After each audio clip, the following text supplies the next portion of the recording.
उल्हासनगरच्या camp number 3 मधील Punjabi colony Ayyappa मंदिर रस्त्यावर उभ्या असलेल्या ट्रान्सपोर्ट ट्रकने पेट घेतल्याची घटना रविवारी रात्री घडली।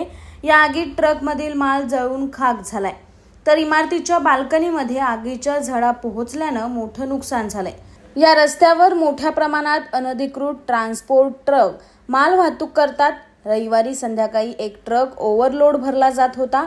ट्रकच्या वरील भागावर प्लास्टिक टाकलं होतं, त्यामुळे ट्रक निघताना विद्युत वाहिनीला स्पर्श झाला आणि काही क्षणातच आगीने रौद्ररूप धारण केलं। यात ट्रकमधील संपूर्ण माल जळून खाक झाला। या आगीची झळ बाजूच्या इमारतीलाही बसल्याने एका सदनिकेचं अतोनात नुकसान झालंय। घटनेची माहिती उल्हासनगर अग्निशमन दलाने घटनास्थळी पोहोचून आगीवर नियंत्रण मिळवलंय।